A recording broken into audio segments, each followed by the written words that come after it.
They about to look at the shit that I'm on. Why don't we get in topic? Crew looking like Pentatonics, locked in, recording in tropics. In the East, big 3, big Bron, CB, way good. He working on optics. Thought biz while smoking exotics. We lit, never thought about it. Cause they about to look at the shit that I'm on. Why don't we get in topics? Sitting way back, all black, I'm talking. Feeling like Shaq, I weigh my options. In the East, big 3, big Bron, CB, way good. He working on optics. Thought biz while smoking exotic. It's all CR the project. What's up? RCR Presents MSD Sports, and we back at it with another episode. My name's Sam, also known as YBK. We got Mikey over here. We got David Camden over here. And let's go, Mikey, introduce yourself. Mikey, introduce yourself. Y'all already know what time it is. It's your boy, Michael John. You can find me on Instagram, YouTube, Facebook, all that, at Michael John DeStefano. I'm with my boys. This is the MSD podcast. We talking sports, we talking football season, and we talking all them other stuffs too. Let me send it over to my boy. Yes, sir, Camden. What's up? What's going on? It's your boy, Camden Lee, a.k.a. Mr. Club Paradise, and I am with the greatest trio ever assembled, MSD Sports. Ooh. Can you believe it, guys? It is episode 44. I mean, this has been an amazing weekend. We're wrapping up on, I think, probably some of the best sports I've seen in a while. And we got a little bit of an agenda today. YBK. Yes, sir. What's going on, baby? Talk to me. Yes, sir. MSD Sports, episode 44 agenda. Let's get it. MLB. We're going to talk about a signing that, we all going to relate with over here.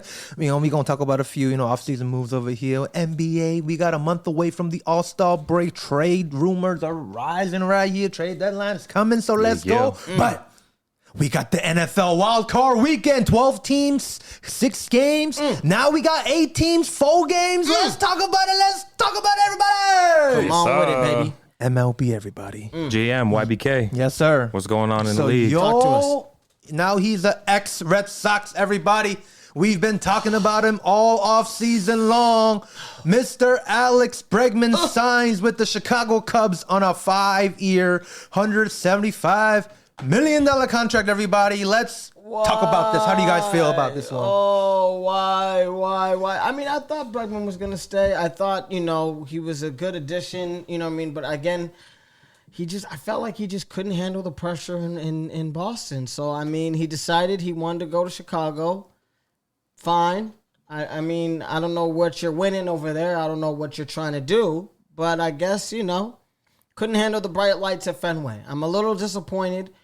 It's not a complete loss. We do have some other tools in the shed, but it's on to the next. It's on to the next. And listen, there was definitely an inclination that he might be dipping out when he declined the player option, which was like a fair salary. But that's because people are willing to pay free agents a lot of money especially when the free agency market is kind of thin. So now you just got to shift your attention to the next players now, right? Because Kyle Tucker's still out there. Don't think we're going to get him because apparently he's fielding $50 million per year offer from the Mets, possibly. Disgusting. Way too much money for us, but I'm sad that Bregman left, but he wasn't very healthy last year.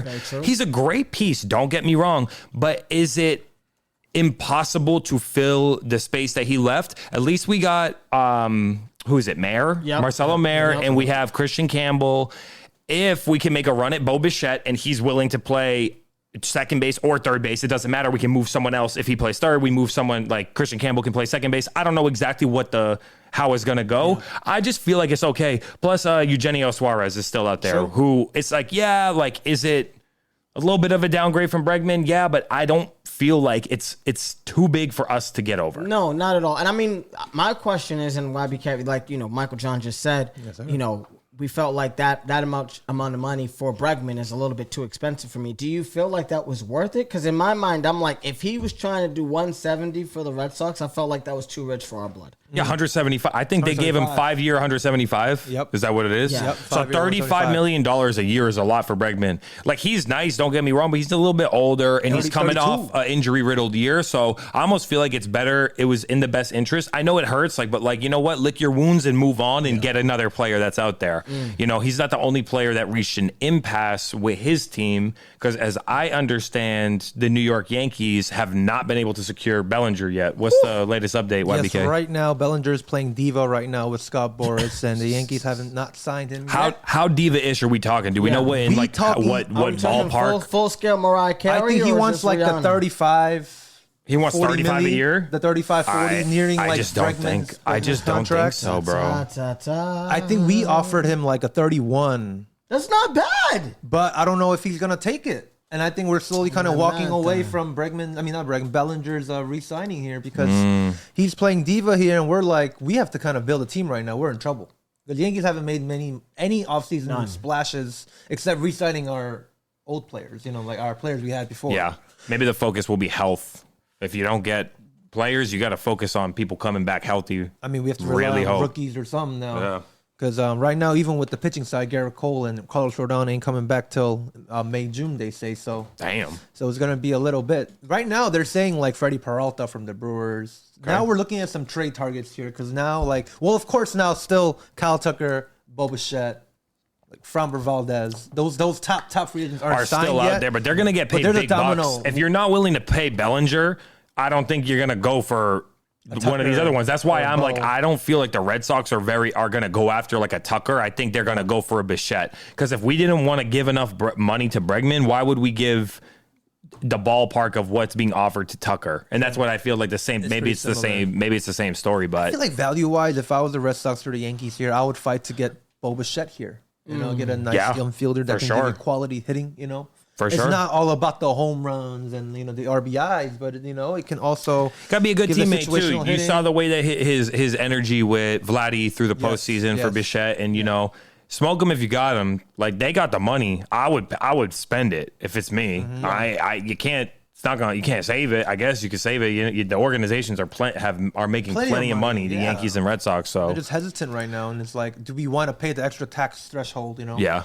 Make that mark. That's what the Cubs are doing right now. To answer your question, I feel like the Cubs right now are trying to bolster to win the National League. Yeah, which is the Dodgers.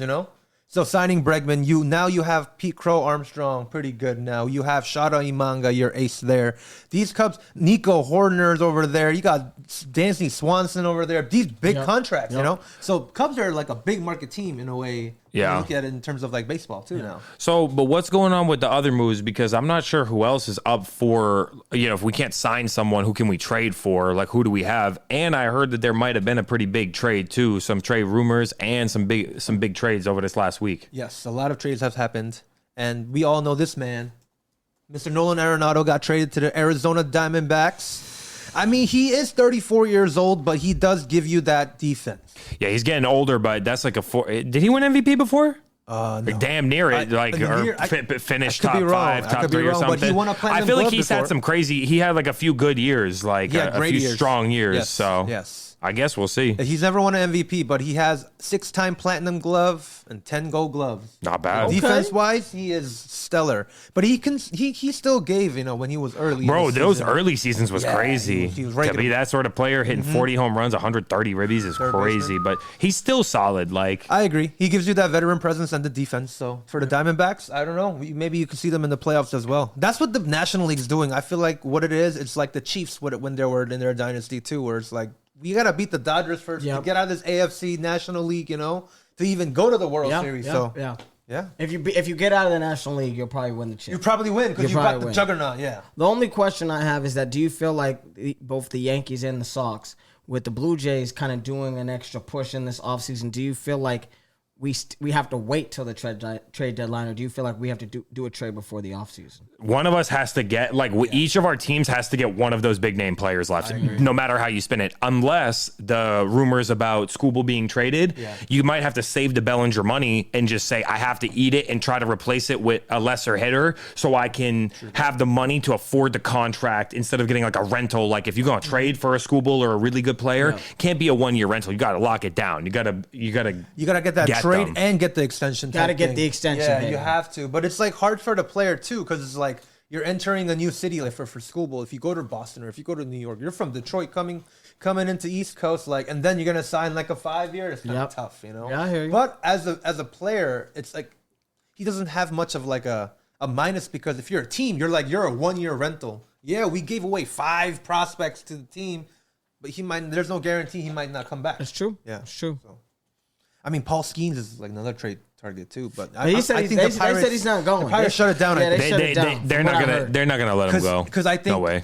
Theoretically, if he was traded, I think he would have 3 years of control in the team. Yeah. So that's like a lot of value. Yeah. So we're not going to see Paul Skeens in Red Sox or the Yankees or the Dodgers. No.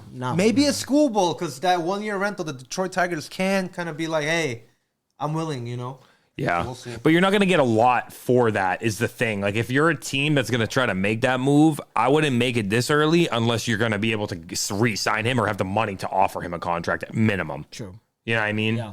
That's what the Red Sox knew when we was getting Bregman. We knew it was like it was a player friendly, and that was the incentive of him coming to our team last year. So it's all good. I say no love lost. He contributed positively to the team, but he also missed a lot of games. So I'm not tripping. Saying. But Well, one thing I can mention is like Juan Soto. Like we gave Michael King. Like we gave decent major leaguers, and we made it to the World Series. We didn't win, but we made it there with Soto. It was close. Close, but Schoolboy can give you that Cy Young though. Yeah. I'm waiting for the next big domino to fall. So I feel like once Tucker gets signed or Bellinger gets signed, everybody else is gonna get signed, right? The domino is gonna happen, and all the trades are gonna happen after that. Yeah. So we'll see. See what happens. Yes. GMYBK, he will be waiting. I'll be right here on the right wire, here, wondering what's up. Exactly. Come on with it, baby. Yes, sir. Is that all we have for MLB? Is this? It's a little splash. It's a little splash. Just a little wet your whistle type situation. Nope. I mean, guys. I mean, we're moving on to one of my favorite games. Not my favorite, but one of my favorite. We got the NBA. There's a lot going on. I mean, both of our teams are not really doing great as they were doing a couple weeks ago when we first were talking.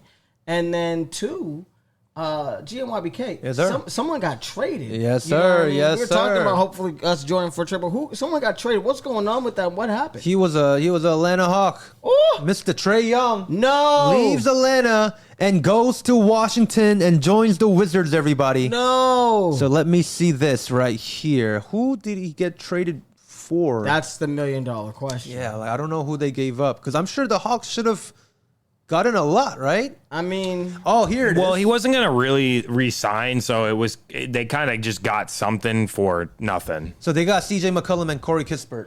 Okay. I think both teams got something out of this. 2 NBA players, not prospects or picks, but I feel like you can get some value. It works for Atlanta because Atlanta's going in the direction of the young talent, Jalen Johnson, Zachary Rizichet. Nikhil Alexander-Walker is in town, and he's like one of the point scorer contributors. They don't really need a Trae Young necessarily because all these guys are versatile with the ball. Like Jalen Johnson, I think is the main focus, the talent there. And CJ McCollum brings the veteran presence that's needed for a young team. How old CJ is?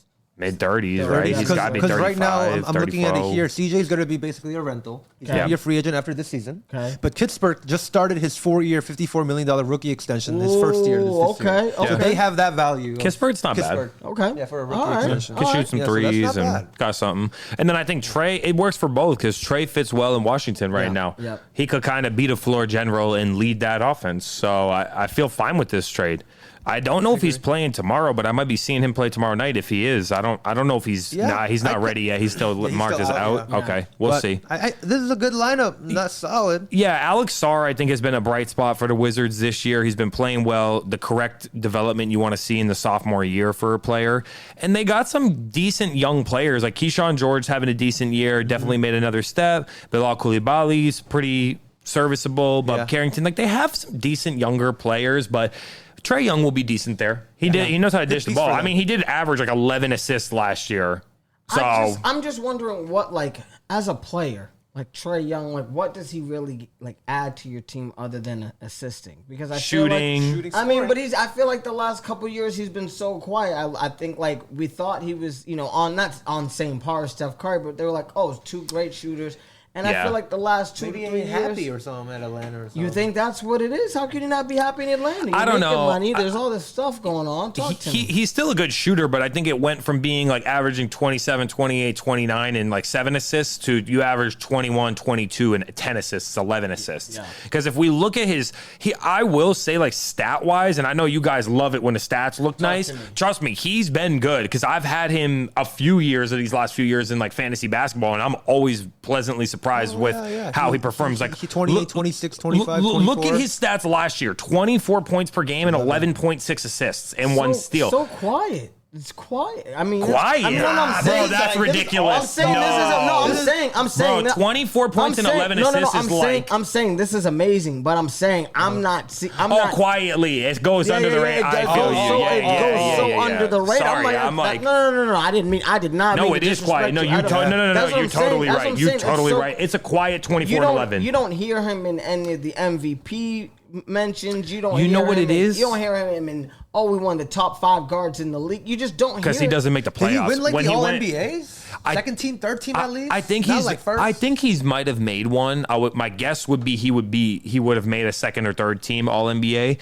He had that one run where they went to the Eastern Conference Finals, and that's kind of been it. Because if you don't go into playoffs, you gotta really be up. You gotta really be up. You got one. That's what I'm saying. Third team, that's it. Yeah, that's what I was thinking. A third team. That's why I'm like. But bro, like. But that's what I'm saying. You look 26-10. It's a competitive position. Point guard's a competitive position because it's like an amplified position, and think about who you competing with for those 3 spots. So 4-time All-Star, I think it's respectable. I just think both teams get a thumbs up from me on this trade. I think it's fine. So I agree. Yeah. Might be another point guard who's being moved, and I'm really interested to see what happens. I've been holding him for too long where he's taking up precious space on my fantasy team, but I want to see what's going to happen with him. What team do you think? Well, John Morant, there's rumors here that I've heard. The Heat were interested. Miami? Heat, Welcome and what was to Miami. What was the other team that was interested? I forget. I saw another team that was interested. I would like to see him moved. It seems like it's not working out there this year. Bucks is interesting. Listen, you know what I mean? What? Blazers? I don't know. Miami? My cousin didn't say nothing about going gang on nobody, so I don't know. He didn't talk about shooting them up in Milwaukee. Yeah, I mean, it would be a good addition for anyone because I know he's been a little bit hurt this year, but I think this last stretch of him being hurt is like, let's preserve him because we might need to trade this boy. I was going to say, maybe he's not. Because look at what just happened to the Mavericks. Yeah, maybe he's not really hurt. He cost a lot. Well, even like he was hurt for a hot minute. He came back for those few games and he put up like a 20 and 10 game, which is like, okay, that's Ja. And then he put up a 40 piece. And I'm like, okay, so he's obviously still got the potential. It's sitting there. We just need to see there's a disgruntled employee, and I think he just needs to move on. Yeah. That's what it looks like to me. But he can give you that 27, 26 potential, you know? Yeah, well, so it's not like he could be the star. A couple years ago, we was talking about be the face of the NBA. Bona fide star, yeah. He's supposed to be the face of the NBA. He wanted to go gang on him. I'm like, listen, Pimpin'. Wasn't there? We don't got to go gang right now. We ain't got to do all that. Craziness. Okay, never mind. Do you think John Morant added to Milwaukee could be something? Yeah, instead of being out of the play-in, they're in the play-in, maybe. Wow, that's how you feel? You don't feel like he adds anything into it? No, this goes from being a non-playing team to a playing team. That's like, you know. I mean, yeah. I feel like definitely. Right now, though, let's be honest. What have been the bright spots on Milwaukee? Right? Think about who's been playing good for them. What position? It's them guards, bro. That's true. Ryan Rollins has had like a breakout year for sure. Not to mention KPJ moved past the drama, goodbye to Houston, and now he's playing too. So I don't know. I'm not really, even though it would be an upgrade because it's an all-star, I'm not sure that that's the area where I feel like they're faltering. Yeah, exactly. Yeah, I don't know about the Bucks. We'll see. They went and got Cole Anthony in the offseason already, too. So now it's like, you went and got all them guards just to go in on Ja. It depends on how little you have to give up. If you only have to give up a little, of course, go ahead. Two guards and a pick? That'd be fine by me. I'm cool with that. Mr. Jimmy Rollins is leading the team in steals. Yeah, would you give up Rollins and a pick?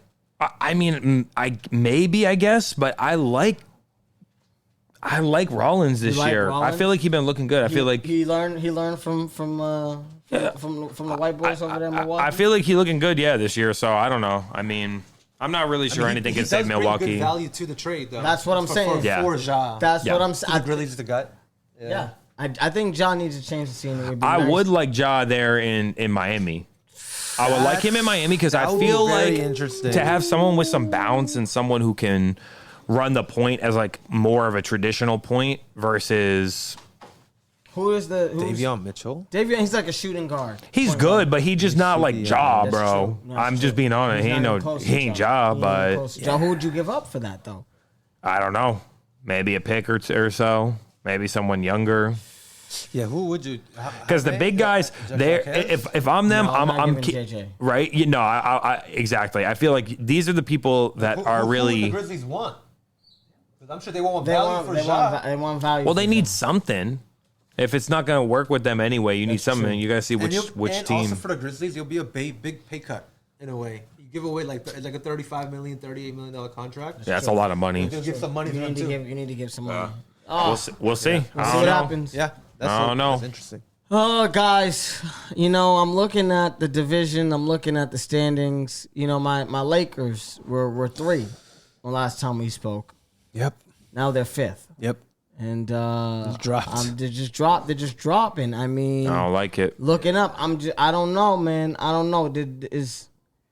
Is the old age catching up to us? We in a 3-game losing streak. Bro. 3-game losing streak. Quick LeBron nerd hype right here. News by JMYBK. Tell LeBron James has a new patch in his jersey only for LeBron James. Everybody, the 23 LeBron James patch with the color with his old team colors. I think.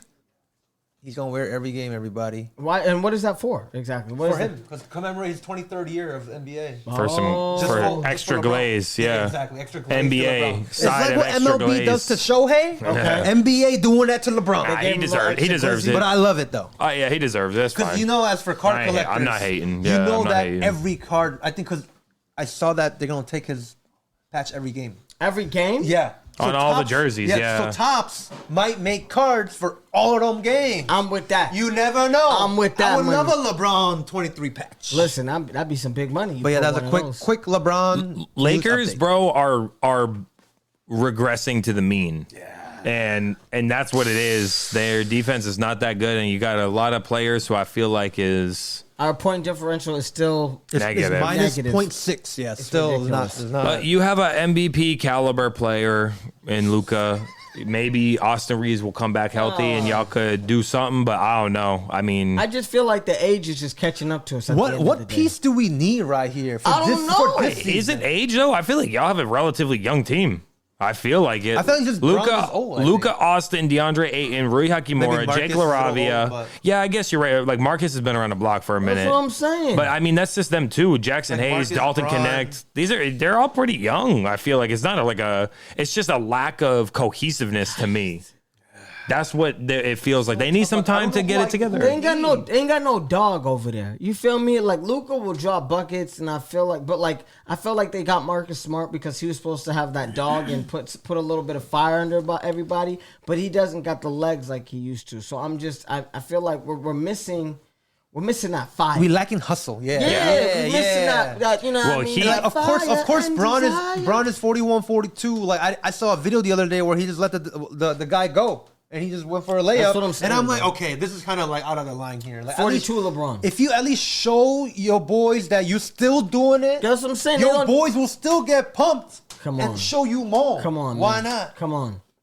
I don't know. If you ain't trying to reach for the stars, man, your team ain't trying to reach for the universe. Exactly. They gotta figure it out. That's what I'm saying, They gotta figure it out. I'm just like, come on, dude. Yeah, come on. Now, I don't know if it's an Austin Reeves situation where he's really the dog that's really running the lifeblood of the Lakers when, you know what I mean, when they're winning. When he's out there? When he's out there. I don't know, because he's been out. So. I feel like I've seen a lot of like pumped Austin Reeves out there at the court. It's ridiculous. Yeah. Mm-hmm. AR-15, come get it together, pimpin'. Yo, when he coming back? Yeah, get it No, together. he's out for a hot minute. What do you... Didn't he hurt his grade 2 left gastro? I can't say that. He was going to be reevaluated in 4 weeks, 18 days ago. So you reevaluated. Yeah, he's out for he's out for a few weeks. And he's gonna be on a minute restriction, I'm sure, when he comes back. And then so hopefully we're maybe making the play-in. That's what you're looking at right now. I mean, they'll be all right if they can figure some out. But y'all gotta win. You gotta beat the bad teams too. That's what I'm saying. So, and if we don't have the legs under us, that's what I'm worried about. Yep. One team I'm also a little bit worried about. Yeah, which one? What's going on with the Boston Celtics, man? Lost a few. What's going on? Lost a few close ones. They lost a close one to Denver, and Denver's got all them injuries, but they're Their youngins is coming correct. Lost a close one to the Spurs. Yeah, and then we lost a really close one to the Pacers, which was annoying. I don't know if y'all peeped Joe Mazzulla, but he, in his post-game conference. I was going to say, I was asking. Yeah, illegal screen. That's all he said. Illegal screen. That's all he said. Illegal Same screen. answer. I'm like, dude, what's going on? I mean, here's the thing. The fact that the NBA sided with Mazzulla after the fact is well enough.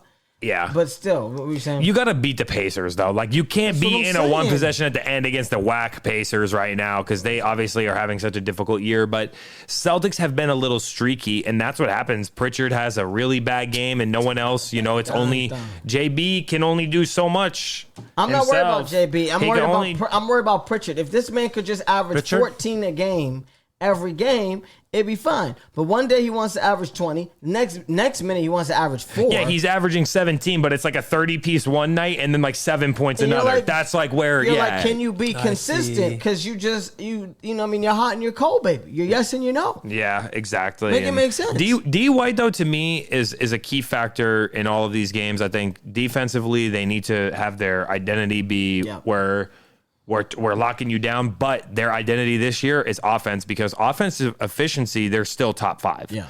It's just, I would like to see some more from them, and I guess we'll see what happens. This 3-game losing streak when we had a chance to get a little lead on the Knicks, but the Knicks is also losing right now too. That's what I'm saying. But it's interesting that we was like, they need one of their younger stars. I don't know who it is. But the same way that Pritchard came alive a couple years ago and started doing damage, they need a guy to start doing that offensively. I feel like defensively, they've been doing pretty well. I feel like they've been holding teams down on some of these young guys. But they need one of these young dudes, either it's a small forward or a forward, to just be like, all right, I'm going to start putting some buckets on John. Let's see what's popping. Yeah, well, who's going to be the anchor off the bench? Yeah. Is it going to be Sam Hauser? He hasn't really been consistent, and he's a great shooter, but he hasn't been consistent. No. It's not. Luke Cornett was a good little rim protector, great off the bench, came in that center place back up. And not to say that Luka Garza isn't playing good for where he's at, but we need I guess maybe it's going to come from one of these positions. I think Anthony Simons still has a chance to get his offense going a little bit more. Maybe he's got to be the one that comes off the bench and can get it. He's so little. But we projected him to score that's what we like a 20-piece per game. But he's not even 6 points. Well, I think he's the minutes. Yeah, exactly. Because he's not playing. He's our bench. He's the back. He never started. That's what I'm saying. He's the backup. He plays 24 minutes. He averages 13.5 points. But we need a little bit more of a pop from him because it doesn't feel like the same 14 points that Pritchard was averaging a year ago, where it felt like effective. We need it more because our team isn't as deep. But I think it's all right. We just need to keep we need to get a win. Nurse this second seed, third seed. We don't really need to catch Detroit. I mean, we have Jason Tatum, so I'm not really sure we need to try to get something this year. I will just wait for the off season because if we're already still fighting for second, third seed, that's where we're fighting in seeding for the East right now this year. With the year moving on from all our pieces from last year, this is great. That's a great place to be in. So we'll see. I think we hold tight right here. Let's see what's up. And I think we finish with a 3 or 2 seed. I'll be very happy. Nice. Yeah. 3-2 seeds, great for a rebuild. That's what I'm saying. For a rebuild year, dumping contracts with our star player on the sideline. And then y'all find Cueta to be good, immersion. Hey, y'all figured it out. Pretty good. Y'all figured it out. I like that. I mean, is there anybody else that's surprising you guys in this NBA circuit? What's going on? Any other crazy news that you feel like you guys want to hit before we move on to the Big Daddy Kane? I gotta say shout out to the Nuggets for still winning games with their whole lineup being cooked for most of this year. I want to see. They're doing pretty good. I just feel like the fact that you still winning games with all them injuries that they've dealt with is crazy. It's great coaching, man. I know. At the end of the day, it's great coaching. Yeah, because there was a time recently where Jamal Murray was the only starter healthy. So, but they've been winning games still. They've been still sticking around. That's what. Oh wow, Hardaway is in. Hardaway Jr. It's in the Nuggets. Yeah, he's on the Nuggets. It's a good. Right now, it's good to have him. Playing pretty well. Yeah. Peyton Watson playing nice because they need the big guys to come in. Oh yeah, wow. Peyton Watson been playing nice too. So shout out. We'll see. We'll see what happens. I think that's the biggest threat to the Thunder out the West. Any quick predictions that you guys want to throw out real quick? Because I have something that has to do with our boy Trey 5, Mr. KD. That I think, you know what I mean? I just saw him do a little game winner on Phoenix. I think Phoenix is in the sixth seed right now. I think they can make it to the 4th seed. Okay. I think they can make it it's to possible. the 4th. They're two back. 4th or 3rd. I'm looking at they're gonna be top a three. top. I think I'm looking at a top 3 seed. I think with Denver getting hurt, I think Phoenix is gonna ascend. Phoenix is performing higher than my expectations Come was. on, Same. man. I thought they only got Devin, but Come on, KD. He's doing what he's got to do, baby. But Devin's doing all right. Devin's doing all right. Anywho, Yes, sir. guys, All right, well, from this association, we move to the league. Let's get it, baby. Come on, guys. Big weekend, guys. I don't know what you was doing this weekend. I don't know where you were at. I know we had, GMYBK. He had to praise the Lord on Sunday, so I understand his situation. However, Saturday, Sunday, Monday, it was a glorious weekend. And when I tell you the NFL was back in full succession, the NFL playoffs was back in full succession, and it was Wildcard Weekend, baby. Guys, we got to start it off with our hometown team right now, the Los Angeles Rams. Yes, sir. Played the Carolina Panthers. I mean, Michael John, you have been talking about the Panthers, I think, all year, saying, hey, don't sleep on those Panthers. Hey, don't sleep on those Panthers. And you know what? The Rams were a 10-point favorite in this game. Did you watch? How did you feel? Talk to me. I think everybody predicted the Rams to smash them, and they barely escaped. But a great drive at the end to win the game. That's all you can ask for in the playoffs. Game-winning drives. That's what experienced quarterbacks do, and that's what experienced teams do. And I feel like that was the biggest difference here. I feel like they didn't sleep on them. The Carolina Panthers just knew how to match up well with the Rams. And I got to say, if I'm going to give you a few takeaways overall, thumbs up on Bryce Young. I like the way he actually took a step forward this year. Still think he needs to unlock a couple things, but I'll give him a big thumbs up. And shout out to Stafford, possible MVP of the league, because tough early part of the game, but stay with it, kept moving the ball, and did what he needed to do. And Puka Nacua, wide receiver 1. Facts. In the league. Of the league? Of the league right now. Yeah, of the league right now. Yeah, I feel like this wild card. We didn't see JSN yet in the playoffs. We have not. But right now, as of right now, I take my JSN right now. Puka Nacua, wide receiver number 1. Listen, number one. I say give shout out with that veteran Matthew Stafford.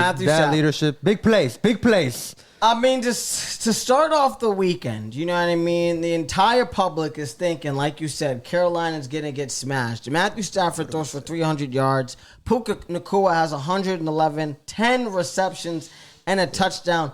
I mean, one guy that I put a little bread on, Jalen Cooker, he was at 3.5 receptions. The man had 9 receptions for 134 yards. The best game of his career. So I really was able to see, okay, these boys were really doing their thing. Like you said, Michael John, shout out to Bryce Young. Because when you got benched about last year, I thought you about to be out the league. I thought you was going to be a backup. I think you solidified yourself as getting a little bit of a payday coming up this offseason. The question is how much? And they picked up his option, I think, already. Did they already pick up his option? The 5th-year rookie. The 5th year, $25 million or whatever it is? Yeah, I think it might even be like 30 or something. It's good for 1 year. Young. I don't know exactly how much it is, but I'm pretty sure they picked up his 5th-year option, which is a smart thing to do because you're the one in control of it. Yeah. So how much is it? Let's take a look. No, 37 guaranteed? No way. much? Oh, 27. 27. So 27. Right in between. Cut between the middle of 25 and 30. Yep. That's not bad. It's not bad. I think he deserved it. I think that they showed promise. One big thing that stuck out to me is what happened to Rico Dowdle, because I felt like he was a big storyline, especially thinking about fantasy football this year. Rico Dowdle went for them 200-yard rushing games, but what happened to him down the stretch? Because we really didn't. I'm not sure what happened to him. I don't know. Chuba Hubbard had 46 yards on 13 carries. He had 2 touchdowns. And I think I don't know what it was if maybe Chuba recently signed that deal last year, so they were like, hey, we know what you're used to, and if Rico drops the ball for us, we're not gonna be satisfied. But if Chuba, if you lose it, we're okay. And I think he really solidified the fact that he's gonna be there next year.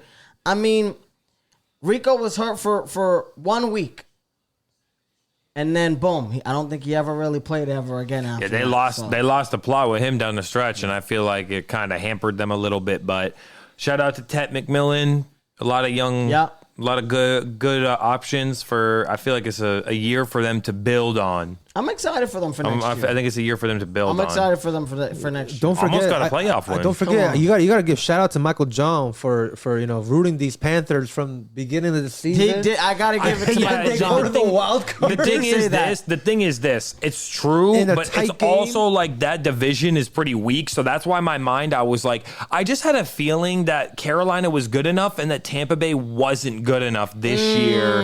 Because I remember they was like, I think the first time I predicted Carolina to go to playoffs, they was 4-4 or 5-4. Yeah. It was about halfway through the year, and they barely made it as an 8-9 team. So it's not like they really dominated it to make in. But shout out to them, and hey, making it to the playoffs is making it to the playoffs. For real. I think the Rams did what they needed to take care of business, but now they move on for the Bears. One of the biggest games I think for a different challenge. Yeah, for a very different challenge. Very, very different challenge. Like you said, Puka Nacua is wide receiver 1 for right now, but I think there's a couple more. Is there concerns? Is there concerns that the fact that they gave up 31 to the Panthers, or is it because the Panthers figure something out because they also put up close to? I think they put up 31 on them when they played them earlier this year too. I think the Panthers, when it comes to Matthew Stafford, just know how to play them, and they match up really, really well. They match up on man-to-man extremely well with extremely athletic corners. No, but why the Rams defense give up 31 points? The Rams defense is giving up 31 points to everybody. They've given up 31 plus to Detroit. They've given up 31 plus to the Panthers twice. I don't think the Rams defense in terms of is that's really a concern though. To look on. I might be concerned. That's what I'm saying. I just feel like if I'm looking at the Rams, like they did take care of business, but what do we like? I'm thinking like I'm a little concerned that we're giving up. Are you comfortable with the offense? Like the problem. Here's the thing, right? Okay. If you score, you gotta hand it back to Matthew Stafford. That's the problem. So even if you score, sure, you score 3, I'm gonna score 7. Okay. You score another 3, I'm gonna score another 7. You score a touchdown, I'm gonna score a touchdown. I'm gonna always get the ball back. I don't know, man. I don't know if you're always gonna get the ball back. Because I'm just saying that's my concern. Because like if you give up a touchdown with 2 minutes and 30 seconds left, like you do in this game, you're down 27-31 with 2 minutes. Like good on Stafford for making a drive against the Carolina Panthers to win the game, but you're not. I don't think you're doing that on the Seattle Seahawks. Yeah. Let's see. I'm not sure. That's my one. I'm just unsure. I feel confident in their offense moving forward. I don't feel very confident in their defense. That's what I came away with after watching this game. So, but shout out to Matthew Stafford. Yeah. Shout out to Sean McVay too. For real. He's always winning games, getting to the playoffs, winning games. That offense is always schemed up beautifully. Yeah.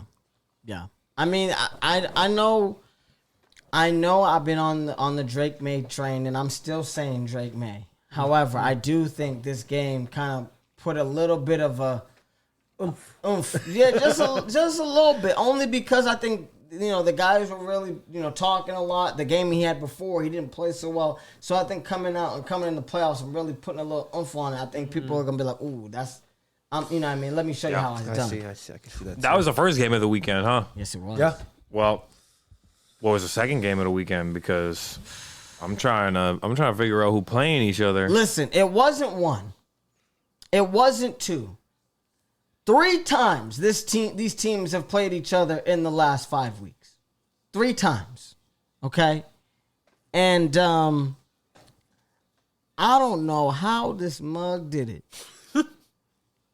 But you know what I mean? Michael Jordan has an affinity for these quarterbacks that kind of do these things. They put on their cape in the fourth quarter and make throws that nobody else, other than maybe my man Bo Nix, be throwing from time to time. Mahomes. Or Mahomes. That's what I was thinking. The Bears beat the Packers 31-27 in the Thriller of Manila, number 3. Caleb Williams, man, I didn't see this coming. Is there something going on in the NFC that when a rookie comes in, they just make a playoff run? I'm just confused. Talk to me. Because this game had extreme repercussions after. So I'd love to know you guys' thoughts. And is it a Ben Johnson's win? Or is this a Matt LaFleur just fallout? That's a great question. You know? I mean, first off, that's the Packers crumbling for sure. That's what happens when you don't have Micah Parsons down the stretch in the fourth quarter. Like, you need someone to get in there and make a play. Really make like a momentum shifting play, especially when a team is a fourth quarter team, a come from behind team. That's what you get. That's what they've been all year, though. That's what they've been all year. I think that they said that was the 6th or 7th time that they won when trailing at the 2-minute warning. Yep. In the fourth quarter. Yep. Yes, bro. Yes. And this year, when they're trailing by 10 points in the fourth quarter, it's 3-3. Their record. Every other team in the NFL is 3 and like 160 or something insane. Like that. It's crazy, but that's their identity. So am I surprised? Genuinely, I am not surprised. Really? What did we see happen the last time they played? Same song and dance is what I feel like. They didn't finish the game. So I'll tell you a few things that I thought. I thought Jordan Love played a great game. He had another Jordan Love game. Yes. 4 touchdowns. 4 touchdowns. Efficiency, threw the ball around the yard. I think the lack of being able to have an established running game was a big part of it. That was a big part of the lack of being able to end a game in the fourth quarter. And there's just something dynamic about the Bears when their backs against the wall and they need to get it done. And it ain't pretty, I'll tell you that. No. It's like the pretty plays are so great, and then like the simple routine throws is not good for Caleb Williams. It's crazy to me. But he didn't really have a great game. No. He had a great fourth quarter. No. That's it. That's it. But it's enough. It was enough. I mean, he threw for 361 yards, 2 touchdowns. Colton Loveland had 8 receptions, 137. I mean, he loves the tight ends. He loves his tight ends. DJ Moore got that nice TD at the end, though, got involved, and I think they need something because Roma Dunze been dealing with injury for a lot of this year. So it's like you don't got that. You got Luther Burden, who's a great draft pick that they had this year, but is that going to be the key piece that separates you? I think you just get lucky, and Caleb Williams unlocks these insane plays. It makes these insane throws in the fourth quarter, and I don't know how he be doing this. So Caleb Williams, basically, you said at 361 yards. It says he that is a franchise postseason record for the Chicago Bears, and is one of the biggest fourth quarter scorings in 25-6 in their playoff. Yeah, it's amazing. So yeah, pretty crazy. It's insane. I wouldn't rely on that. Recipe, but it's hard to go against them at home when both of these teams were kind of similar and they were 1-1 against each other. It felt like that sort of game where that home field advantage was a difference for sure. Because once the momentum starts rolling and stadium gets rocking, your quarterback starts feeling good. Locking in, yep. Yeah, made a big difference, and they ran the ball just a little bit better. Didn't have to be an outstanding run game, but they ran the ball just a little bit better. Just a smidgen. Yeah, yeah. So that was a great rivalry game. I'm actually glad because this is the team that the Rams are going to have to go play. 100%. Yep. So I like it because we can think about, I like that we get to... That's Chicago. We get to exactly see this one because I feel like there's some flaws on both sides, and I'm really excited to see. Yeah. You know what sucked was that kicker missed an extra point. Yes, he did. That screwed them because they needed to get... You can't get a field goal at the end of the game. Had to go for touchdown. Had to go for it. Right? Wow. Doesn't that suck? So it was that suck. It must suck. I think the kicking has been something that, you know, I mean, we'll talk about in later games. The kicking has been something that has been, you know, and even last week, the kicking has been something that has been not abysmal, but has really been deciding a lot of these games. And if you can't kick the ball, you don't take these points. I love that you said take the points, because I think like it's okay to miss a kick here and there, but I do think it's important in the playoffs, and we'll circle back to that idea. I totally agree with you on that. So yeah, I mean, the kicking game was important this weekend, and it really showed. I mean, we had those Saturday games. I think it really was a doozy. It set off the playoff weekend for an amazing sight, and you know, I mean, I'm really excited. I'm really excited to see this next game, Rams and Bears. We will hold off on our predictions. Yeah, exactly. Let's recap these games, and then we'll look at the upcoming matchups. Exactly. You know, we had to start it off. You know Sunday morning was a big one. Sunday morning, I thought, honestly, to me, it was probably going to be the game of the weekend. Only because I felt like both of these two teams were really matched up against each other. And I felt like both teams really had a chance to pull this one out. But Superman puts on his cape once again. Michael John, the Bills beat the Jaguars 27-24. It was Superman versus the Prince. Yeah, it was a good game. I felt like the Prince held his own. Talk to me. I mean, is it just me? A couple of turnovers, but yes. I think so too, because they got the game, they took the lead in the fourth quarter. Not that much time left in a game. That's all you can ask for. Yeah. I think this was a great playoff game. This was a great playoff 100%. Game. We saw the Bills do what they're used to doing in the playoffs, taking care of business in the early rounds. For real. I mean, I think I was really nervous kind of coming into this game because, you know, I mean, there's a very light first quarter. You know what I mean? I think it was 0-0 still going halfway through the first. And I'm like, okay, what's going on here? I thought it was going to be a little bit of a thriller in Manila. I thought we were going to throw some haymakers. We talked about a little bit of the kicking game. And in this game, there was a situation where it was 4th and 2, and the Jaguars are on their own, are at the opponents, you know what I mean, in the red zone. And Trevor Lawrence knee just touches the ground ever so slightly. Yep, I'm literally sitting there with my boy Black Jew Kid. We're talking about the game, you know what I mean, chilling, doing our thing. And he said I would take the points. I said I would go for it. Yeah. Unfortunately, I lost, and I ended up. I think honestly was the tail sign of the game right there. Yeah, Cam Little he broke the record this year for longest kick in NFL history. Yes. So. No disrespect to Cam Little. He has the 2 longest field goals in NFL history. What is it, how many yards? 68 yards and 67 yards. Come on! Yeah, because before it was Justin Tucker with a 66. But he missed one before halftime. They had that miraculous play. Shout out to Parker Washington, who had a great game. Phenomenal. Young. It wasn't even BTJ who kind of was popping. And then Jacoby Myers was a little quiet. It was Parker Washington popped off, and he was their second wide receiver drafted this year. It was supposed to be Travis Hunter, if we all remember, who went down with a knee injury. But Parker Washington looks good, so shout out to them. I think that missed kick before half was big. I'm not faulting him. It's hard to kick a last-second field goal from 50-plus, 40, high 40s. Yeah, it's not easy. But then when the point differential is 3, it's a playoff game. Them points are so important. So think about that missed kick, and like you said, a failed 4th down conversion where you had a chance, an opportunity for points.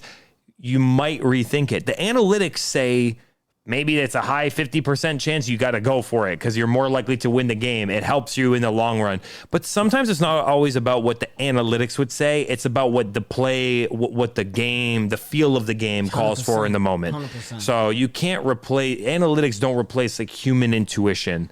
And it was a close game. But shout out to them teams because it was a little bit boring in the first half. 100%. And then it was they turned it up in the fourth quarter. It was another one of them games where both teams scored they both scored twice in the fourth quarter. Yeah. So, and went back and forth, taking the lead from each other.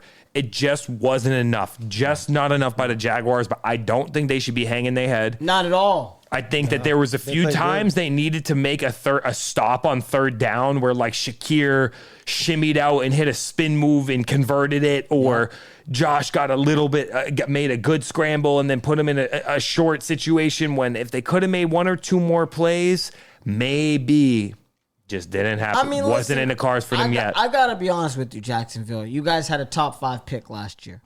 Okay? Top 5. Okay? And when we had a top 5 pick too, so I understand. But the fact that you guys were fighting toe-to-toe with the Bills, and I'm talking toe-to-toe, like not they got lucky, like you literally was making Josh Allen pull out every stop that he could to win this game. Shout out to y'all. I think Trevor Lawrence really has been earning his money recently, and I think the drafting, the GM, listen in Jacksonville, I'm loving what you're doing, pimping. Keep it up. I can't wait till next year. Glad that they got an offensive coach, too. Yes. Because Liam Cohen kind of unlocked the offense a little bit 100%. more. Bills are still vulnerable in the run game because they was giving up chunk runs and like little dump-offs to...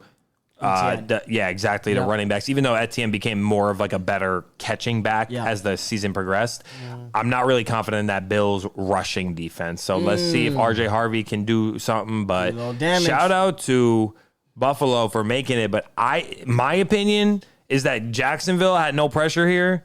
It's his first year. Let's see what they can do. House money. Buffalo's is Super Bowl or bust. Like how many years we're watching what's happening in the coaching landscape.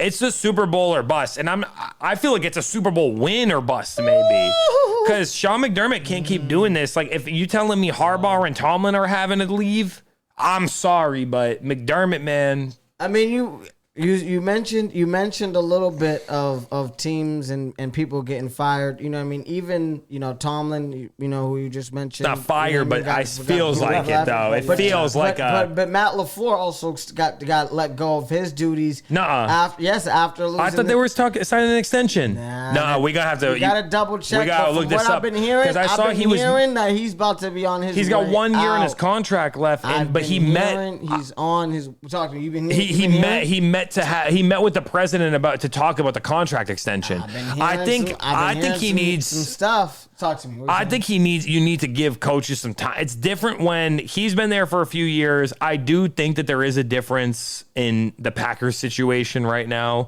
versus like a Harbaugh or a Tomlin. And McDermott's like in the middle. But how many years can you make those runs when you are like the favorite to do it? Whereas Green Bay is not quite that overwhelmingly a favorite. Are they really like that? They should be winning though. You got a great quarterback like Jordan Love. You got a decent running back. You got a decent defense. Maybe he gives him one more year with Micah Parsons. But I mean, it was a tough. I mean, here's the thing: when it comes to the Bills and McDermott, like we're going to talk about in this next. You got to win in the playoffs. You got to win right now. And if you don't win when the floodgates is completely open for you to win, it's over. The storyline is there for you, Josh Allen. Come on, baby. The Chiefs aren't there. Come on. It's your time. You got married this year. You got your shorty pregnant. Yep, got the kid. You're about to be doing your thing. Come on. This is your year. Come on. You got a ring. Come on, get another ring, baby. Come on, get another ring. Oh, guys. I know Michael John and I have been talking about this team all year. And I gotta give my condolences. It's okay. To my boy, YBK. R.I.P. R.I.P. There will be no repeats. There will be no repeats. Back to back. Year, guys. No repeats. The wool was pulled over my eyes too, so don't worry, because Patullo.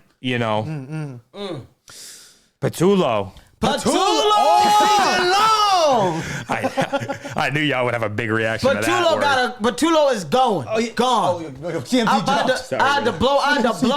I blew CMC real quick. Listen, okay, like I said in the last podcast, if you guys weren't listening, if the Philadelphia Eagles lose this game, send Kevin Patullo's behind packing. Mm-hmm. They lost this game, and the boy got fired.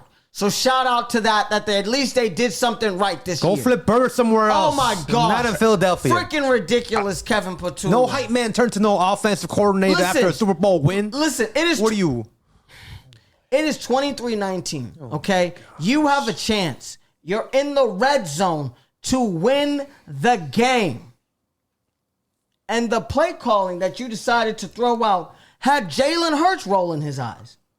Michael John, talk to me about this. How did you feel? I'll say this. I do think it was long overdue to move on from the offensive coordinator, but I'm not even going to put the loss on. I'm not going to blame it on him. I'm actually going to say it has to go to Sirianni because you hired the offensive coordinator. That was your handpicked choice, and you should have fired him hella long ago. You didn't do it. You wanted to let your friend finish out the year, and now you guys can go talk. Maybe you see him in Cabo or something. I don't know. So I'm gonna actually not blame Patullo for this. It's too late. We talked about it last week where I said I liked that Sirianni was talking about I need to be more involved in the play calling and making sure to lead the direction. Well, it didn't work. Great first quarter for Saquon, got him going a little bit, and then that was it again. It just there's something not clicking with that offense. It's been long overdue for them to get it done. Yeah. The defense did enough to keep them in this game for long enough, but Quinion Mitchell. In my mind, Jalen Hurts didn't really have a patented Jalen Hurts playoff performance, especially home performance. Shout out to Sirianni for being 5-0 at home before with Jalen Hurts. Yep. Now it's 5-1, and I didn't see nothing special from none of them. Dude, I'm gonna be honest with you. I've been fortunate enough to see the Eagles in person with my own eyes, and I've been watching them on TV. A.J. Brown got to go. Yep. That boy been dropping passes like nobody's business. The man I used to have glue on his hands, I don't know what it is. He got rubber. I don't know if he got deflect me. I don't know what's happening, bro. Because when I tell you, I've seen you drop passes in real life. I've seen you drop passes. So I know it ain't AI. So you know what I mean? I know it ain't fake. So make it make sense. Yeah, he's got to go. Yeah, he's got to go. He has to go. I got to blame A.J. Brown for this. I blame A.J. Brown and Kevin Patullo for this game.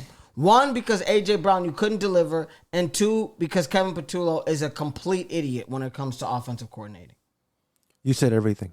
Thank you. Yes. They just didn't try nothing different. I mean, Dallas Goedert was a bright spot for them. He had a rushing and a catching. Yeah, that's what I mean. And you just couldn't keep going to him. And I think that especially with George Kittle tearing his Achilles in the first, right? Quarter. And then they still go and do it. The biggest difference to me was, you don't turn the ball over, Jalen Hurts, but there's no explosiveness this game. Nope. Whereas Purdy turns it over, but it was a little bit like a Brett Favre type. You feel me?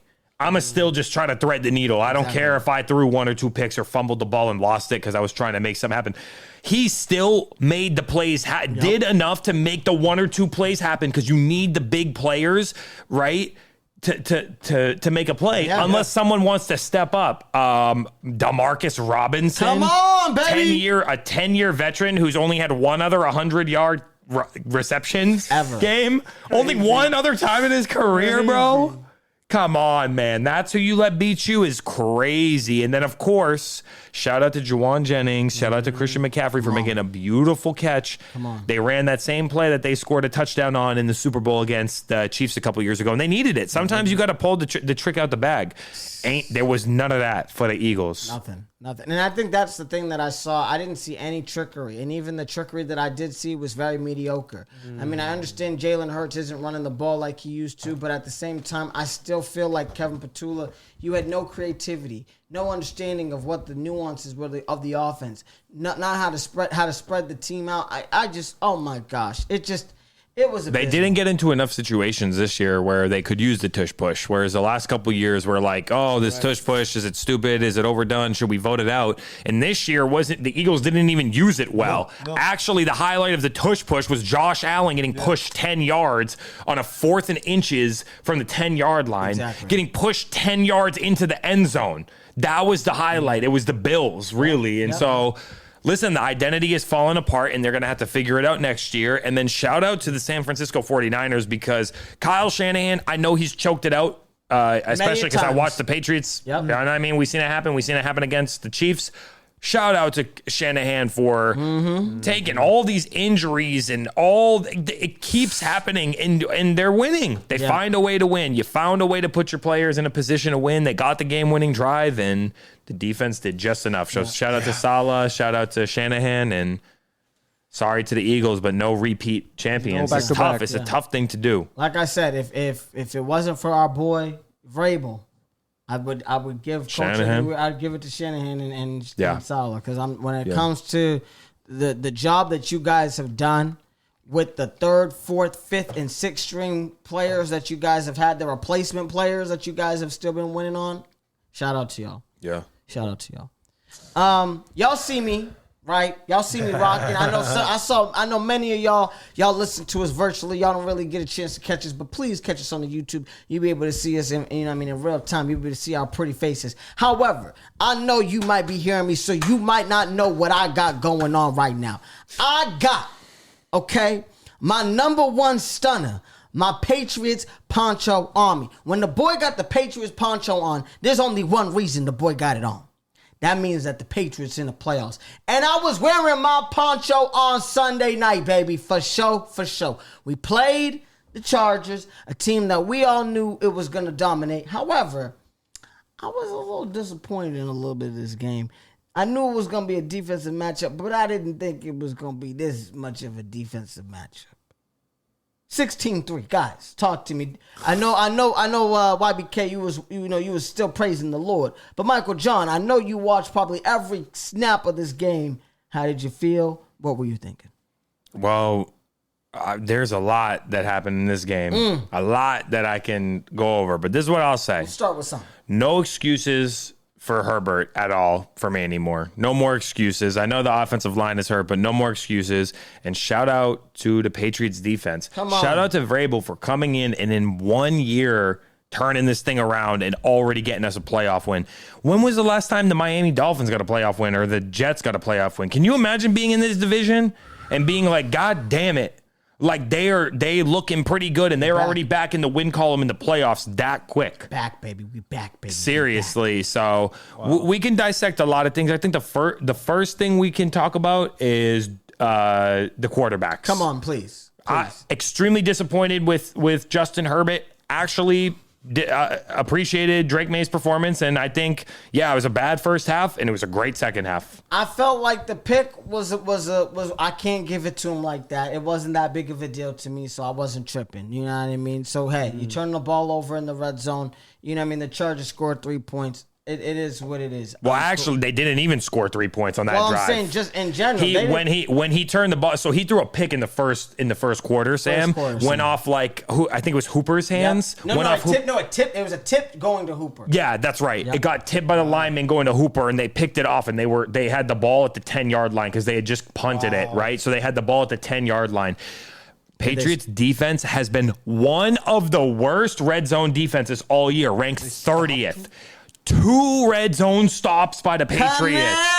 Perfect time for them to figure something out, huh? Because they got no points out of that drive. And it's exactly why I was saying to you earlier, points are at a premium in the playoffs, especially when you're in a defense, when you're in this sort of game. It's the defenses that pride themselves on not giving up chunk plays and big plays. You got to take those points. And I thought when they went for it on 4th and they didn't convert early game, I was like, oh, we off the hook. Yeah, it's over. They let us off the hook so badly. So shout out that.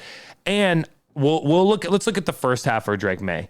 6 passes completed out of 15 attempts. Worst percentage all year for him. Worst percentage of a half in his career for him, and an interception. But second half, 11 of 14, $150 or so, a touchdown, a dime of a touchdown. So it's really felt like a playoff. That felt like a gritty playoff football game to me. Exactly how I'm happy we beat the Chargers this way. They thought we could rest everyone week 18. I told y'all last week, I'm like, that's disrespectful. And they gonna regret feeling like we could just waltz into Gillette in January to play in the cold and to go play against that. Good. I'm glad. Send your asses back to LA. Have a good summer. Justin Herbert, no more excuses for you. 0-3. I think there's only one QB who's had a worse QBR in all of their playoff appearances, and it's Andy Dalton. Dang. Then it's Justin Herbert. Wow. I get it. Okay. Good defenses. Your offensive line is hurt. There's no excuses. Yo, defense did more than enough to keep you in this game, and you couldn't make it happen. Way more than enough. I mean, if you look at this game, it's 9-3 going into the fourth quarter. 9-3. So both defenses are doing exactly what they need to do in order to win this game. And I was a little nervous going into the fourth. I felt like we had control of the game, but it was like we couldn't put them out. We couldn't deliver the kill shot. We couldn't deliver the kill shot. I was like, y'all keep hanging around. My biggest criticism in the second half was Drake May taking that sack and fumbling and letting them stay in the game when we're like, guys, just end the game already. And I'm like, just finish him. I'm like, come on, it's like one of them cats. You know, we both have cats. It's like when they find a mouse and instead of killing it and you know what I mean, do what they gotta do, they play it around with a little bit bad. Finish that thing. Finish that thing, pimpin'. Finish that thing. I mean, Drake May had 268 yards with a touchy. I think it was great. I mean, the rushing was crazy. I was going to say, let's shout out to Drake May, who had the longest rush of his career because he took like a 30-yarder or a 37-yarder. There you go. That was the longest rush of his career so far. And he got it done because our running game wasn't particularly effective, but Ramondre Stevenson himself was very effective. Gangster. Great to see because this was a game that you can't run on the tackles. It's at or outside the tackles. Yep, get those stretch. Exactly. It was more of like an inside running game. Felt like we need to really muscle each other. And Ramondre Stevenson is perfect for it. It's why I told y'all in the last couple of weeks, glad that they're getting Ramondre back. He's back from injury. Get him involved because we need him. Because you need to have a complementary backfield. Perfect. Bad game for Travion. It didn't matter because you still get out there. And you know what my favorite play of the game was? Favorite play of the game. Travion Henderson's block on the touchdown pass. Oh, yes. Absolutely beautiful chip block. Yes. Without that, okay, you have a bad game, can't run, don't make no explosive plays. What a way for a rookie running back to make a mark in this game, to get that chip and allow Drake May to put a beautiful dime right into Hunter Henry's hands. You know Hunter Henry wanted to score on his old team. And shout out to the Patriots. I just felt like the whole vibe of the day was Patriots ball.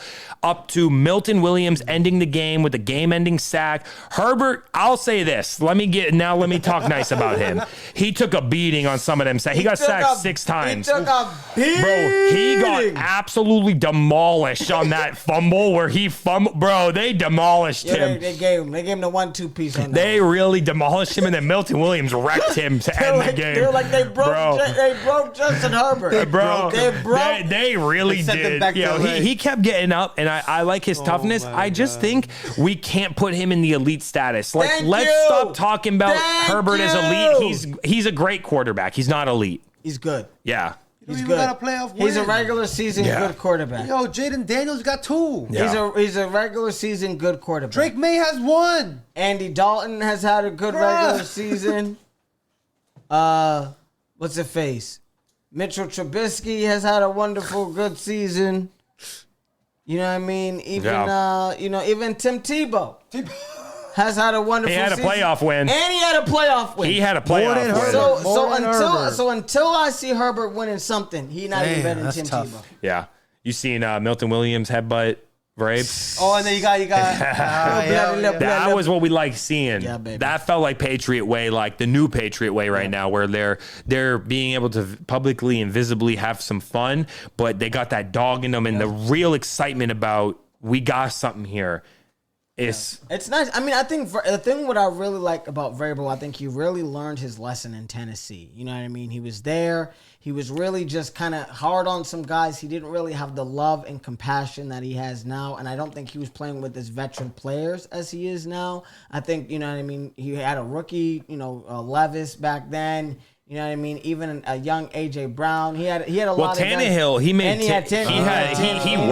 He worked the AFC 2 years in a row with Tannehill, which is crazy that team. And I know they had Derrick Henry, which is why you could really run the rock. Gritty defense, and Tannehill was good enough, but Drake May is playing way better than that. Very different. I will say one storyline to watch out for is that let's see what happens with Gonzo, because Christian Gonzalez, who was snubbed from the All-Pro for sure, he went down. He took a he took a helmet to helmet, so he's in concussion protocol. Let's hope that he's good, because we wouldn't have been able to blitz as much as we did if we didn't run man, because we was like, yo, we running man on you. Yeah. Y'all better, let's see if Quentin Johnston or Keenan Allen or Ladd McConkey can make something work, and they just couldn't. Our secondary was better. Yeah. So shout out to Davis, shout out to Marcus Jones, shout out to Hawkins, shout out to Gonzo, because that secondary allowed us to blitz the most we blitzed all year. I believe we blitzed over 50%, but it was good. They couldn't do nothing with it. Listen, we gonna run man as long as we can. Yeah. So shout out to the Pats, and now we get to host a home game. So come on, congratulations. We're another one. We'll be all right. I ain't too worried, and we're playing. You know what I mean? We're playing the winner of this Monday night game, which, I mean, to be honest with you guys, you know, there was a lot of money on this game. There's a lot of storylines on this game. A lot of people thought, oh, wow, this was going to be da-da-da-da Monday night, the night to cap it off. When I tell you, I felt like it was a snooze fest. Yeah, it was. For most of this game. I mean, I'm watching this game eagerly. It is the Pittsburgh Steelers playing the Houston Texans. You know, we're so many storylines here. We got Aaron Rodgers playing C.J. Stroud in Pittsburgh. You know what I mean? We thought, okay, wow, you know, Mike Tomlin could be his last game, not sure. Could he make a playoff run? Not sure. It is 3-0 in the first quarter. Then it's 6-7 in the first half. In the third quarter, nobody scored. So when I tell you this fourth quarter, I was grateful for it to bust open. Now, it didn't bust open the way that I thought it was going to bust open. Yeah, well. But it was busted wide open. 23 points. Yeah, but you know how they two defensive touchdowns, right? It is scary. Pick six, and what was the other? Was there a fumble? It was a fumble recovery for a That's touchdown. crazy, right? I feel like that's a sad way, because that has to be it for Aaron Rodgers, I think. Yeah. I think that has to be it. They had a great first drive, but didn't look right after that. And I think that's it. It's a sad way to go, but in my mind, you said it perfectly, Camden. I bought into the story of it all, and I got the wrong script, because the NFL, the script writers, they had to take a sick day right quick. I guess they had a sick day randomly last minute. I didn't catch the memo. They had a sick day because that Texans defense, we all knew like they should whoop that. They should be whooping the Steelers, but we all kind of was like, nah, we seen the leak script. Like, we know they got to give Aaron Rodgers one more game. And I felt like when you watched this game, you felt like the script was right the whole time. I'm like watching it. I'm like, C.J. Stroud getting hit, fumbling the ball, going this. Nico Collins got a concussed. Nico Collins getting concussed. I'm like, oh my gosh, this might happen. Pittsburgh Steelers might win a playoff game. This might be unbelievable. But what happens every single time we bet on the Pittsburgh Steelers? We get sold because, you know, they make it to the playoffs and then nothing happens. I mean, I felt like DK was literally non-existent coming back after a 2-game suspension. I thought he was going to make a lot more noise than that. Yeah, he had a bad drop to this game. It was a couple players that had drops this weekend. Listen, man, I mean, at the end of the day, like Tom Brady, Aaron Rodgers might go out with a pick six. And it just happens, I guess. You win an MVP or two, win a championship, you know, you're going to throw a pick six to end your career. Yeah, that Texas defense is serious. Too good. I'm a little scared because our offensive line looks suspect. Listen, my question is, if C.J. Stroud plays the same game that he played last week or this week, are you really that nervous? Because I think the Patriots would mollywop them boys. Well, I don't know if I'm not quite sure how bad we would win, but I will say this. I do think that this is a great matchup, and we ain't going to put up 6 points. I think we could definitely put up more than that. Is it going to be a 30-point game? I don't think so. Could we put up 20, 21, 23? Yeah, for sure. We should. Okay.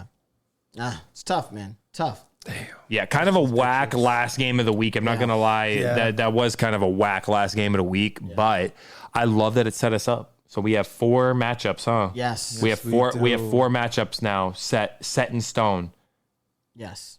And you know what's interesting? It's the 1 seed versus the 5 seed on each side, right? Yes, it is. Is that how it is? Yeah, so or the 6 seed, actually. What is Buffalo versus Denver. 1 seed versus the 6 seed on each time, and then the 2 seed versus the 5 seed. Yep. Yeah. So SF versus Buffalo's going to Denver, which Seahawks. is crazy. Yep. You said Seahawks versus San Francisco. Yep.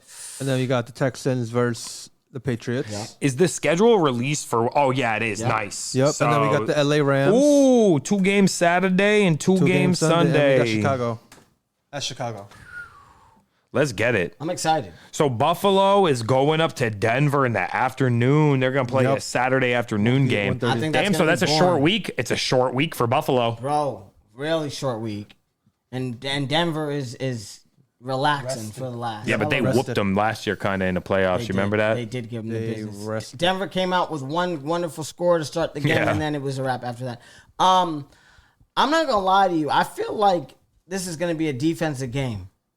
And if it's a defensive game and Denver is not up by 20, I really think Buffalo's going to take this game. I'm a little nervous. You lean in Buffalo, huh? I am leaning It's in hard to Buffalo. pick against Buffalo because they've been here, done that. But who's actually been the better team this year? More consistent? Who has the better defense? Is the offense difference that vast? Or it's like, I feel like we're looking at it like basketball a little bit right now. Right. Basketball in the playoffs, it ain't about who's the higher seed. It's about like who has the one game changer, that one player that's the game changer on their team. And it's Buffalo in this case. That's how I I feel. made the mistake of going on Jacksonville, even though Jacksonville did what they needed to do did to what win they that needed to game. I made the mistake of going against Buffalo last time. And if I make the mistake again, so be with it, because I'm going to have to lean Denver, I think. I have to, because they're the number 1 overall seed. They're playing at home. Buffalo's defense has been bad Denver? all year. Yeah, I'm going to say I'm giving Denver like a 27-20 win this week. Wow. I just don't know how long the magic can last. And can you just simply say my game plan is to put Josh Allen on my back? Now, let's see if James Cook can get going. He did not get going this week, but they were able to make it work because Josh Allen made a few plays. Brandon Cooks got open in the back of the secondary a couple times. Khalil Shakir made a couple plays on third down when you needed a first. You really needed a first down to keep the drive going. I don't see those plays happening against Denver. I just don't see them making those plays. If it does happen, I wouldn't be surprised. Denver 27-20. Wow. YBK. All right. I need a minute. All right, you need a minute. I'm gonna stick with what I told Josh Allen. This is your year. Patrick Mahomes and the Chiefs are here. Come on, Superman. I'm going Buffalo. 23-14. Oh my gosh. Oh, I didn't even write Buffalo. I feel like, honestly, guys, and if you guys are listening to the podcast, this is a make or break pick for me. Oof. I just feel it in my gut and feel it in my bones. What's it telling you? See, the problem is my mama said that she got the script leaked. She said she got the script. Oh. She said it's Denver and the Rams. Damn. That's what she said. She said that's the script. She said she got the script. That's the script. You're in LA? Do I want to go against mama? I'm feeling like Superman or Bo? Listen. Well, if you're looking at it that way, you got to give it to Josh Allen and that. If I'm looking at but it that Sean way, Payton's but got a ring. It's Sean right? Payton And Sean against McDermott Sean ain't. McDermott, and I gotta go Sean Payton. So I'm going Denver 34-28. Wow. With a game-stealing interception on Josh Allen. You really think it's like a shootout, huh? I think would it be great to see like a 13-9 game at Josh Allen with the ball on the 30 or whatever, or the 20, and he's got to score in order to win. It could be that, but I think I just see. I hear you. I feel like after seeing what Bo Nix did last year, throwing that dime piece to start the playoff picture, I think they're not going to hold him back anymore. I think Sean Payton's going to say, if I'm going to lose, I'm going to let him lose. I'm going to lose. I'm going to lose letting him out. I'm not going to lose just relying on RJ Harvey. So I think it's going to be a shootout, 34-28. That defense was rivaling for the most sacks of all time. Wow. That's how many sacks that Denver had. They fell short of it, but they can get some pressure. They can get some pressure. They can do some things. Sheesh. Listen, okay, we got the next game. All of these games are going to be relatively hard to pick. I think so. Well, we got the next one Saturday. We got the Niners and the Seahawks. Seahawks are fully rested too over here. Saturday night game, short Saturday week night, for San 5 Fran. p.m. Here's the deal, and I'll go first on this. All right. I feel How you feeling? if Seattle loses this game, it's going to be because of Sam Darnold. And I'm picking San Francisco. Oh! 21-17. Wow. Okay. Close. A close game, 21-17. I'm picking San Francisco. I need Sam Darnold to do it again. Sam Darnold, if you show me in the postseason, because you showed me a glimpse of it, but Charbonnet and Kenneth Walker were really holding it down that game. You didn't really do much. So if you show me that you can do it again, then maybe. But I think the run game is stopped with San Francisco because they know it's coming, and they're playing man coverage. So let's see what happens. I just believe in Robert Saleh. I mean, I don't know what it is, but with that defense with Kyle Shanahan and Brock Purdy is changing my mind these days. I just can't believe in Sam Darnold until Sam Darnold does something. I can't do it. I can't do it. All right. I'll go next. I'm going to have to lean to the Seattle Seahawks here. Okay. I have two reasons. You know, I chose JSN. I chose Puka, but, JSN didn't play yet. We're going to have to see his playoffs. But 49ers just beat the Eagles, so I can't go to the team that just beat my team. So I'm going Seattle Seahawks, going to whoop them 49ers butts 32-21, everybody. I like that. I gotta respect the San Francisco 49ers offense for sure. Okay. Because they keep getting it done. I like that. The thing is, how long can McCaffrey hold up?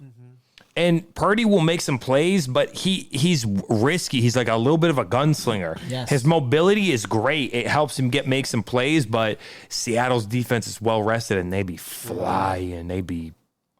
They coming in like missiles at you, and they got a good pass rush. I'm definitely leaning Seattle here. The reason being is because of all of those injuries on the defense and offense. No Kittle. I just don't think Purdy and McCaffrey can do it themselves. I think Seattle's offense is good enough. I really think the defense puts them in a good position, though. I see Seattle winning 26-17. I think it's a tough game This is another game that they've played each other within the last month. They played each other pretty well. Yeah, they held them to only 3 last time they played. So yeah. So let's get on to this Houston and Pats game. I'll easily go first on this. Okay, I feel like Michael John and I think we're aligned on this. Unless of course, I'm sure. I think we're picking New England 34-20. Ooh. I think it's gonna be one of them easy pickings for us. You gonna score 34 against I think that's a lot of points. Number one defense? Yeah, I think that's a lot of points. Okay. I have to go the Pats. There's no choice for me but to go Pats, but I genuinely do think we'll win. It's hard for any team to come into Foxborough and play. Nico Collins, perhaps with a concussion, we'll see on a short week. Are we playing Sunday or Saturday? Sunday. 12, the first one. Yeah, but Texans played Monday, so it is a short week for Texans still. So I just think that's a hard ask. I think that their defense plays tough. We just came from playing a tough defense. They never beat anyone good. They don't beat no playoff teams. Well, we're 1-for-1 this year, and we're about to be 2-for-2. Okay. So I'm going to go Pats 24, Houston 17. Okay. All right. YBK, talk to me. I'm going right here. Y'all going to score the same score you did, 16-10. Wow. Patriots. 16-10. Damn. It's going to be low scoring scoring game. I respect the Houston defense for sure. All right. We got the last game of the week. Woo!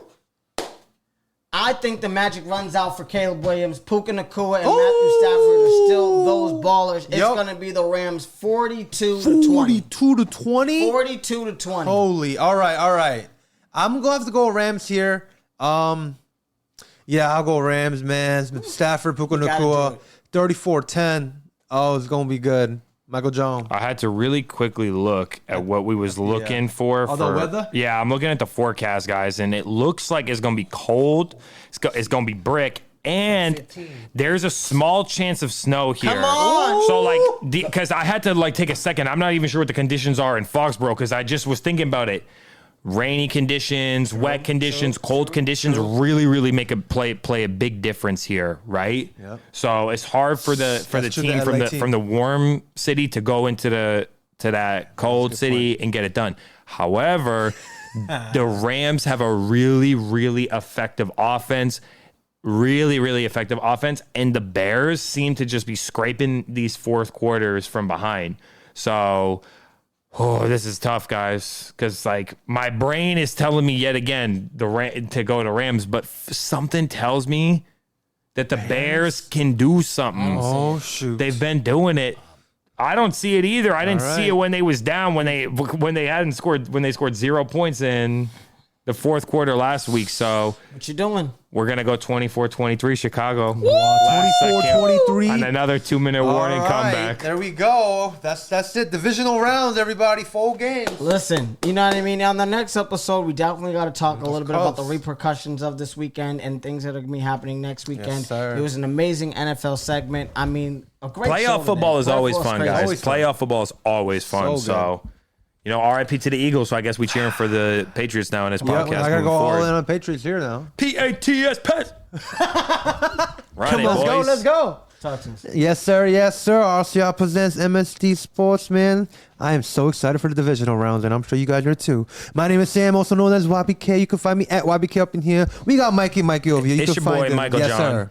Y'all already know what it is. Yes, Instagram, YouTube, and shout out to Next Pole Media. That's true. Tap in. Yes, a lot sir. of great content that came out this last week. And shout out to my brother Camden. Yes, sir. We got Camden here. You can find him at Mr. Club Paradise. Let's get it. And we'll see you guys. Oh, yes, sir. Golf content coming. And we'll see you guys in the next one. Peace.